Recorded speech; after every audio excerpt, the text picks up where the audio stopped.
So hi everyone, this is Muskan, your mentor of Physical Science. So I welcome to you all in the PWIT Jam and CSI Net YouTube channel. So basically आज हम लोग बात करने वाले हैं जो CSI Net जून 2024 exam में एक क्वेश्चन आया था जिसमें थोड़ा सा कंफ्यूजन है कि क्या उसका सोल्यूशन होगा और क्या वो सही है या गलत है, उसके बारे में एक बार बात करते हैं, सोल्यूशन देखते हैं तो आपको खुद से आइडिया लग जाएगा इज इट करेक्ट और नॉट। ओके चलिए सो बात करते हैं क्वेश्चन क्या था। Basically this is related with partition function and rotational energy levels. Okay so अच्छी बात ये थी हम बहुत बार गलतियां कर देते हैं, हमें एनर्जी का फॉर्मूला नहीं पता होता, तो हमारे पास क्वेश्चन में फॉर्मूला ऑलरेडी गिवन था। सो क्वेश्चन क्या कह रहा है कि rotational energy of a molecule in the angular momentum state J is given by this much. ये क्या है, आपका एनर्जी का फॉर्मूला है। ठीक है भाई, बहुत अच्छी बात। Where I is the moment of inertia of the molecule. हमें निकालना क्या है, the probability that the molecule will be in its ground state at temperature this much. ठीक है, at temperature T, जहाँ पे एक आपको ये रिलेशन दिया गया है कि KBT is very very large than h cut square upon 2i. Means at high temperature पे आपको probability बतानी है कि क्या होगी at very high temperature. Okay so अगर हम बात करें सबसे पहले प्रोबेबिलिटी का क्या फॉर्मूला होता है, प्रोबेबिलिटी आप कैसे निकालोगे, तो in the terms of partition function हम लोग प्रोबेबिलिटी कैसे निकालते हैं, probability of any state is equals to जो भी उस स्टेट की डीजेनरेसी होगी मल्टीप्लाई में ई की पावर माइनस बीटा ई आई अपॉन में जेड। ये होता है हमारा फॉर्मूला। अब बात करते हैं कि उस स्टेट की डिजेनरेसी कितनी होगी और उसकी एनर्जी क्या होगी। तो अब हमें पता है जो एनर्जी है that is equals to h cut square upon में 2i and J into J plus 1, और यहाँ पे हर स्टेट की जो डिजेनरेसी होती है दैट इज 2j प्लस 1। अब अगर हम बात करें इसमें ग्राउंड स्टेट कहाँ से स्टार्ट होते हैं, तो यहाँ पे जे की वैल्यू हम कहाँ से स्टार्ट करते हैं, 0 1 2 3 एंड सो। तो J equals to 0 is your ground state. ठीक है, सो एनर्जी की अगर मैं वैल्यू देखूँ for J equals to 0 that will be 0, और अगर आप उसकी डिजेनरेसी निकालोगे तो वो आएगी 1। सो अकॉर्डिंग टू दिस हमारी प्रोबेबिलिटी क्या बन रही है, 1 अपॉन में जेड।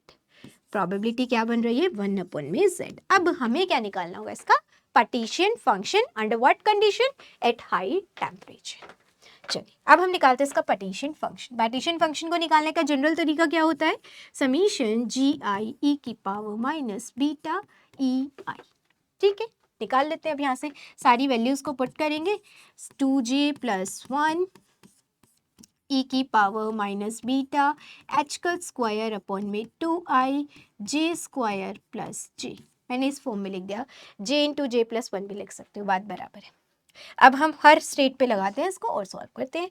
तो अगर आप सॉल्व करते हो तो z equals to 1 plus e की power minus j equals to 0 के लिए 1 आ गया, j इक्वल्स टू 1 के लिए क्या आएगा, यहाँ पे 3, और यहाँ पे क्या बन जाएगा, j इक्वल्स टू 1 के लिए 2 से 2 से 2 कैंसिल, तो beta h cut square upon में i plus j equals to 2 के लिए 2j प्लस 1 क्या हो जाएगा 5 ई की power minus beta 3 H cut square upon में आई। यही होगा, क्योंकि अब जब आप j इक्वल्स टू 2 लोगे तो यहाँ पे क्या आएगा, 2 2 ज़ा 4 प्लस 2 6, और नीचे 2 है तो कैंसिल होके 3 बच जाएगा, प्लस सो इस तरीके से ये चलता रहेगा। ये आपका पार्टीशन फंक्शन आ रहा है। अब बात आती है जो आपको कंडीशन इसमें दी गई है। देखिए एक तो पहली बात ये कि यहाँ पे कोई ये प्रॉपर सीरीज नहीं बन रही जिसको हम सॉल्व कर पाए, सिंप्लीफाई कर पाए, है ना। अगर प्रॉपर एक सीरीज बनती तो हम उसको आराम से सिंप्लीफाई कर लेते और लास्ट में जाके अपनी कंडीशन को लगा लेते, लेकिन यहाँ पे आपको अब ये देखना पड़ेगा यहाँ कोई प्रॉपर सीरीज नहीं बन रही है, बट आपको जो निकालना है वो किस पे निकालना है, हाई टेम्परेचर। अब हाई टेम्परेचर पे क्या होता है, दो बातों का ध्यान रखना पड़ेगा आपको। जब आप बात करें रोटेशनल एनर्जी लेवल्स की, तो आपको पता है जो रोटेशनल एनर्जी लेवल्स होते हैं उनमें सेपरेशन बहुत कम होता है ना।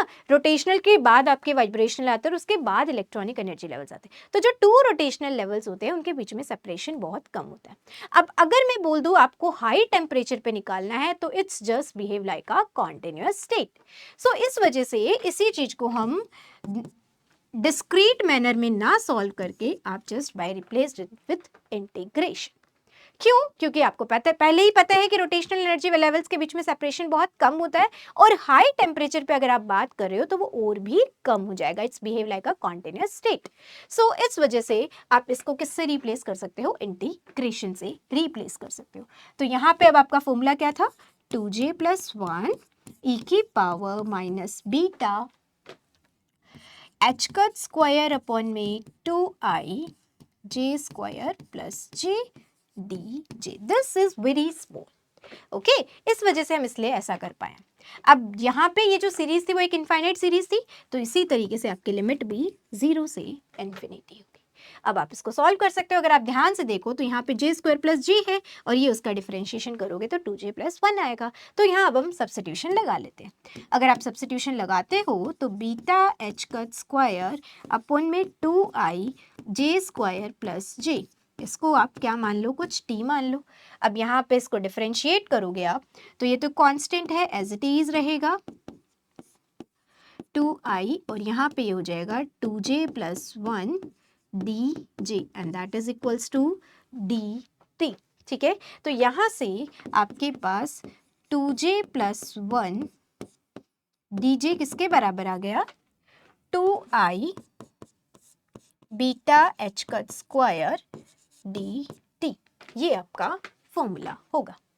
ठीक है, तो अभी आप सब्स्टिट्यूट कर लो यहाँ पे। अगर हम इसको सब्स्टिट्यूट करते हैं तो z की वैल्यू क्या बन जाएगी आपके पास?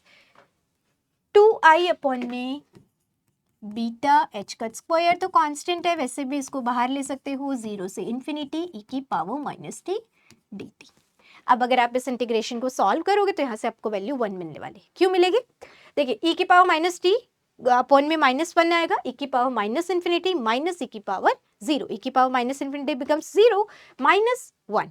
तो एक माइनस पहले यहाँ से आया और एक माइनस बाद में आएगा लिमिट लगाने की वजह से। तो इन शॉर्ट ये जो वैल्यू बचेगी दिस इज 1। ठीक है, तो यहाँ से आपकी z की जो वैल्यू आ गई this will be 2i beta h का स्क्वायर। ठीक है, ये जो चीज हमने की है this is at high temperature, this is at high temperature. Okay, so अब हमें निकालना क्या था? प्रोबेबिलिटी। अब प्रोबेबिलिटी क्या होती है? अभी हमने देखा 1/z। तो अब आप इसको पुट करते हो तो प्रोबेबिलिटी विल बी 1 अपॉन में 2i बीटा h का स्क्वायर मीन्स h का स्क्वायर अपॉन में 2i kt which is given in option C. ये जो गिवन है किसमें है? ऑप्शन सी में गिवन है। सो इसी वजह से इसका जो करेक्ट आंसर है वो ऑप्शन सी होना चाहिए, क्योंकि मैंने जितने भी रेफरेंसेस में देखा है या मैं ये बोलूँ अगर हम लोगों ने भी डिस्कस किया है तो हम सभी का आंसर यही आ रहा है। तो इसका मोस्ट प्रोबेबली जो आंसर है वो ऑप्शन सी ही होना चाहिए।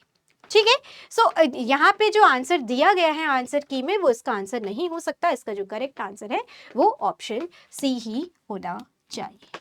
ठीक है भाई, चलिए, सो आपको पता चल गया होगा कि ऑप्शन सी इसका आंसर क्यों आ रहा है, इसी वजह से आ रहा है। ओके, सो इसी के साथ एंड करते हैं इस वीडियो को, और तब तक के लिए keep planning, keep revising. And अगर किसी को ये लग रहा है कि उनका CSIR नेट का एग्जाम इस बार अच्छा नहीं गया या उनके अच्छे मार्क्स नहीं बन रहे हैं तो बहुत ज़्यादा इस चीज़ पे अब ओवर थिंक मत करिए, क्योंकि रिजल्ट चेंज नहीं होने वाला है। सो बेटर है अगर आपको रिसर्च फील्ड में जाना है तो आप नेक्स्ट अटेम्प्ट पे फोकस करिए, और जो गलतियाँ आपसे इस अटेम्प्ट में हुई है ट्राई करिए कि नेक्स्ट अटेम्प्ट में आप उन गलतियों को रिपीट ना करें, और नेक्स्ट अटेम्प्ट को बहुत अच्छे से देने की कोशिश करिए। सो इसी के साथ थैंक यू सो मच, मिलते हैं किसी और वीडियो।